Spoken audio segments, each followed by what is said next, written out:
I wanted to speak to you at a time when everywhere across this country hearts are very, very heavy, when hearts are in fact broken. We've all heard the news just a couple of days ago of this heart-rending discovery of more than 200 bodies of children on the grounds of the former Kamloops Residential School. That has had reverberations everywhere and has left our minds staggering and our hearts truly crushed. Now, statements already have been issued and more will be coming from across the country. But here in Edmonton, like everywhere else, we're deeply traumatized by this. No one is more deeply impacted, of course, than the families of the children, than the members of Indigenous communities across the country.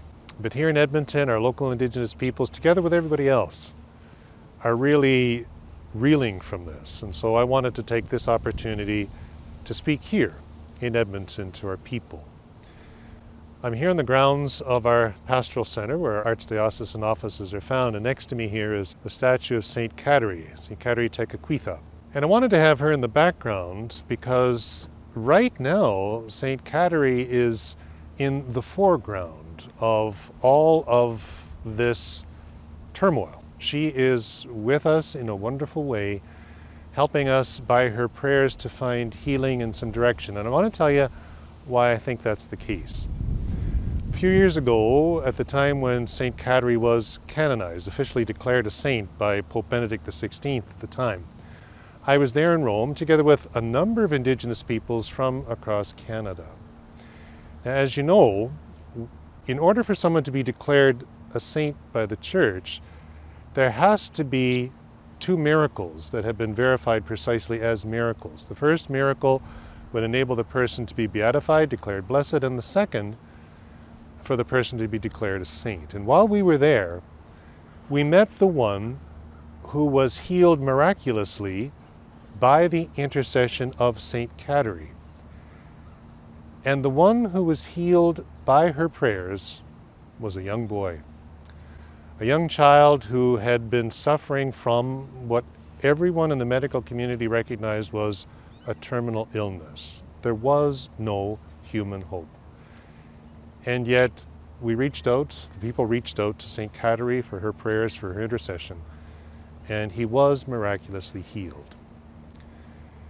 It's powerful evidence to me of the closeness of St. Cateri to the young.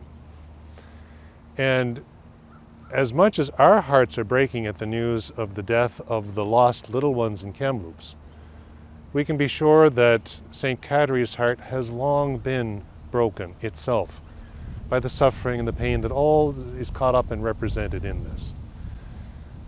But St. Cateri draws close. She draws close to the people to bring the healing that she knows is needed, to bring the healing by her prayers that the Lord alone can give. And so at a time when we are all so broken, it's very appropriate for us to reach out to her and ask for her prayers now. Her prayers, first of all, of course, for the little ones, that they be embraced in her loving arms. Prayers for the families, prayers for the Indigenous communities, but also prayers for all of us, that somehow the healing and the way forward will become clear to us. And speaking of the way forward, I know that's on the minds of a lot of people. It's on my mind too. As I understand, a report will be made of the situation there in Kamloops.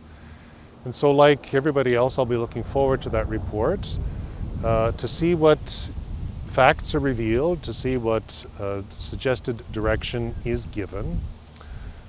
Honoring the dignity of those little ones means that the truth must be told.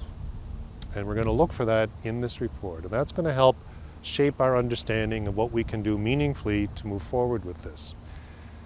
Doesn't mean we can't do anything in the meantime. In the meantime, what I would suggest, first of all, of course, prayer. We understand that prayer is very, very powerful.